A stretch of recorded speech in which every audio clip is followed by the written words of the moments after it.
Shane Ryder here with Aces utility man Mike Freeman. He's played all over the infield and outfield, second, short, left, center, right, you name it.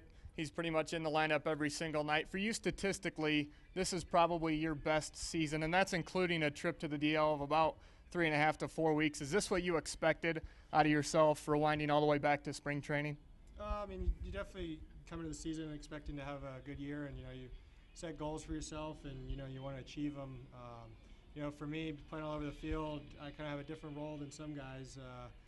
Depending on where I am in the lineup, what position I'm playing, just trying to help the team win, kind of fill a hole on that certain day, and just get on base. And we've had some guys offensively that have had incredible years, and so it makes my job easy at getting on base because there's a good chance I'm gonna get driven in. Some of those guys, well, one of them is yourself. You're playing some of your best baseball of the season, I think, here in the month of August, just over 350. And during that stretch, you just had a 12-game hitting streak come to an end. But there was a time during that 12-game hitting streak where you were on base in 11 straight at-bats. You fell 3 shy of the all-time record in the Pacific Coast League. Were you aware of that, and how were you able to block that out when you stepped in? And I wasn't aware of it initially, but then as you keep getting to first base and you got some of your teammates over there be like, man, you're here again, or God, you're locked in, you start to kind of realize, man, I've been over here quite a bit. And so, you kind of get aware of it. I had no idea that there was a record or anything like that. I was just trying to put together good at-bats, and, we were hot that particular time as far as the bats go. And, I was getting on base, and it seemed like almost every time I got on base, I was moving around, scoring right after that. So it was a fun time for our team offensively. Describe what it's like to be in the batter's box when you're in one of those stretches where you know what pitch is coming and you basically know where it's going to be thrown. It's a pretty calming feeling. I mean, you never kind of really settle. This game will eat you alive as soon as you think you have things figured out. So you're still kind of going in there with the mindset of forgetting what you did last at bat and just trying to win that at bat.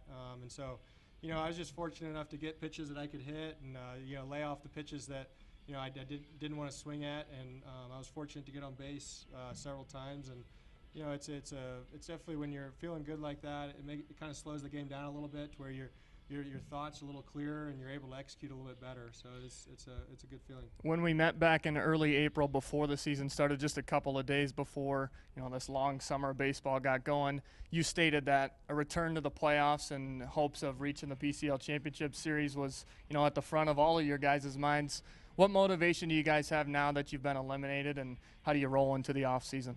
Oh, we still have a lot of team goals. I mean, we're fairly close to 500, and that's a kind of a good step for us to finish at if we can finish over 500. And you still got a lot of games to play, and there's a lot of season left where you can really make a good impression at the end of the year. And we got a lot of at-bats, a lot of games coming up that we can do a lot of really good things going into the off season and into next season. So it's something that we can't really settle, even though we've been eliminated for playoff contention.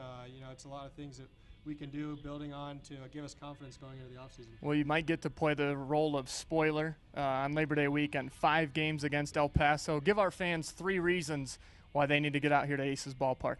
Well, you're going to have fireworks. We're going to be playing our best baseball. We're not going to throw the towel in. We're going to play hard, and as much as El Paso wants to make the playoffs, we want to win games. And if we play spoiler and in their season a little bit early, then they'll go home when we do. There's no quitting this team, no quitting Mike Freeman with the Reno Aces.